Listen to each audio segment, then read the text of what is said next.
सास के मेहमान। सिमर की सास की सारी जिंदगी किराए के मकान में ही बीती, लेकिन जब बेटा कमाने लायक हुआ तो उसने अपना बड़ा मकान बनाया। क्या है माँ, इतनी लंबी लिस्ट मेहमानों की? गृह प्रवेश है सिर्फ, शादी में तो तुमने इन लोगों को बुलाया ही था ना। अरे बेटा, तुम्हारे पिता और मैंने तो सारा आजीवन घर नहीं बनाया, ये सोचकर कि पैसा घर में लगा देंगे तो तुझे कहाँ से पढ़ाएंगे। अब बेटा, घर जैसी खुशी में मैं उन लोगों को कैसे भूल जाऊं जिन लोगों के साथ मैंने पूरा जीवन काटा। तभी वहाँ बहू आ जाती है। क्या माँ जी, कैसी बात कर रही हैं? बुआ जी, चाची जी, उनकी बेटियाँ, ससुराल वाले सभी तो आ रहे हैं। मैंने उनकी लिस्ट सुमन से पूछकर तैयार कर ली है। हाँ बेटा, ये लोग तो रिश्तेदार हैं, इन लोगों को तो बुलाना ही है, लेकिन जिन लोगों के साथ मैं किराए के मकानों में रही, वो मकान मालिक, वो पड़ोसी, उन्हें कैसे भूल सकती हूँ। माँ, लेकिन वो नीलम आंटी को तो मत बुलाना, बड़ा ही लो स्टैंडर्ड साउंड करती है वो। हाँ माँ, और वो किरण को भी। उनका पति और बेटा खाते कितना है। और नहीं तो क्या, शादी में भी 2000 रुपए वाली प्लेट में दनादन खा रहे थे। माँ कुछ नहीं बोलती, कमरे में चली जाती है। तुम्हारी माँ के तो चोचले ही अलग है, न जाने लोगों को क्या बताना चाहती हैं। अरे आस पड़ोस को तो ऐसे पूछ रही है जैसे कि रिश्तेदार। हाँ, जानता हूँ माँ को, वो किसी से जुड़ती है तो दिल से जुड़ती है। वैसे बात करता हूँ उनसे। सभी अपने अपने काम में लग जाते हैं। सास को नींद आ जाती है और वो सो जाती है।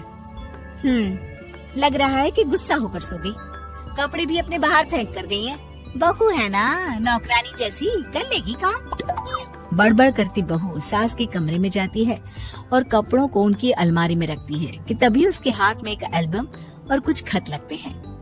अरे ये क्या है? बहू एल्बम देखती है जहाँ नीलम आंटी और सास के साथ छोटा सा उसका सुमन खड़ा होता है। इनके बचपन की फोटो। वो सारी फोटो देखकर जब खत को खोलती है तो वो किरण का होता है। बहू खत पढ़ने लगती है।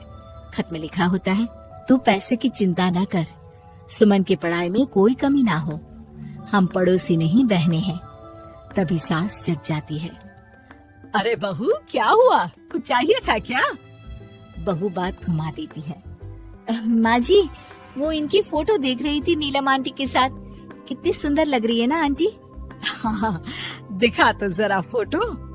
बहू सास को फोटो देती है। सास फोटो देखकर कहती है, याद आता है, तेरे ससुर जी तो थे नहीं, काम के लिए 10 दिनों के लिए शहर से बाहर गए थे। जब बेटा होने वाला था तब नीलम आंटी और अरुण अंकल ही थे। आंटी बेचारी रात भर मेरे साथ बैठी रही, तो अंकल भाग भाग कर दवाई का इंतजाम कर रहे थे। बेटे के होने के बाद भी जब तक मैं घर नहीं आई मेरे पास ही रहे। रिश्तेदार तो आए थे मुंडन में 10 दिनों के बाद।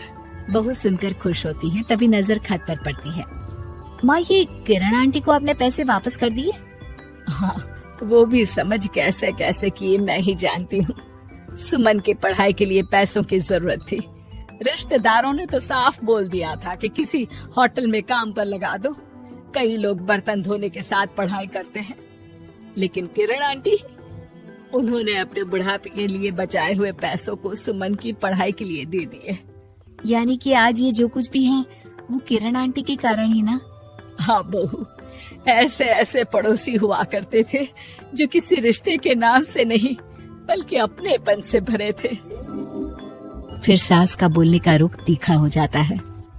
और फिर भी देख, सुमन इन लोगों को भी नहीं बुलाने दे रहा है। माँ, मैं बात करती हूँ, ये लोग सिर्फ आएंगे ही नहीं, हम लोगों के साथ रुकेंगे भी घर में, रिश्तेदारों की तरह। सास बहू बेटे से पूछकर एक एक घर जाकर पड़ोसियों को एक दिन रहने का न्योता दिलाते हैं। और फिर वो दिन भी आ जाता है जब घर में गृह प्रवेश होता है। अरे हम लोगों का कमरा कहाँ है? बड़ा कमरा देना हम लोगों को, खुला खुला। सुमन परेशान हो जाता है कि वो क्या करे, कहाँ किसका सामान रखे, कि वहीं किरण पड़ोसन आ जाती है। अरे सुमन, परेशान ना हो बेटा, हमारे कमरे में रख दो उन लोगों का सामान, हम तो तेरी माँ के साथ ड्राइंग रूम में एडजस्ट हो जाएंगे। और हमारा कमरा कहाँ है? सुमन, जरा सामान कमरे में तो रखवा दो। अरे ये क्या, मेरे कमरे में तो सफाई ही नहीं है। अरे बता देती सुमन, हम कहीं और रह लेते। तभी वहाँ नीलम झाड़ू लेकर आ जाती है। अरे बबली दीदी कैसी बात कर रही है, चलिए मैं साफ किए देती हूँ कमरा। वहीं मामी जी भी आ जाती हैं। अरे सुमन दीदी, सबसे छोटा कमरा हम लोगों को ही देना था क्या? मायके की कोई परवाह नहीं है। वो मामी जी, किरण आंटी और नीलम आंटी की फैमिली एक ही कमरे में है ना, तो इसलिए आप और मामा दो ही तो लोग हैं। तो मामी तो बहू के मुंह से ये बात सुनकर गुस्से से लाल पीली हो जाती है। अरे वाह जी वाह, बहू की जुबान तो देखो कितना बोल रही है। इतना बोलने वाली बहुएं भी होती है क्या? अरे रहने दो, जब मेरी बहन ने ही मेरे बारे में नहीं सोचा तो किसी और से क्या उम्मीद करें। दोनों सामान पैक करके घर से निकल ही रहे होते हैं कि नीलम आ जाती है। अरे राकेश भैया, मैं भी सुमन की तरह ही तो हूँ। आप तो हम लोगों को इतने साल से जानते हैं।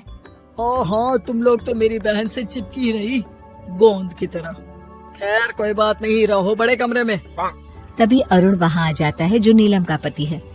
अरे अरे भाई साहब, थोड़ा तो वक्त दीजिए, हम सारे छोटे कमरे में शिफ्ट हो रहे हैं। सारे पड़ोसी छोटे कमरे में चले जाते हैं और मामा मामी बड़े कमरे में। बहू चाची के कमरे से बाहर निकल रही होती है कि देखो कैसे बड़ा मकान बनाकर इतरा रही है। अरे जब हम लोगों ने कहा था कि घर बनवा लो, तब तो लड़के को पढ़ाने की पड़ी थी। इतना पैसा रखी थी, महंगे कॉलेज में पढ़ाया, तब बात मानी होती तो सस्ते में मकान बन जाता। बहू आगे जाती है जहाँ दोनों पड़ोसन भी आपस में बात कर रही थी। मानना पड़ेगा सुमन को, बहुत ही समझदारी के साथ चली। बच्चों की जिम्मेदारी को सबसे ऊपर रखा, रिश्तेदारों के साथ भी पूरा निभाया। नहीं तो आजकल के रिश्तेदार। अरे सुमन के लिए तो हम हमेशा ही खड़े हैं। बहू तभी मामी के पास जाती है, जहाँ वो मामा से कह रही होती है, बस अब आ गए इसके घर। अब तो ये रो रो कर भी बुलाएगी तो मैं ना आऊं। कैसे कमरे में रखा हम लोगों को। सुमन भी ना किसी काम की नहीं है। बहू सभी को देख समझ रही थी। रिश्तेदारों के नखरों के बीच पड़ोसियों का प्यार। वो देखकर समझ जाती है कि सास के असली मेहमान कौन है।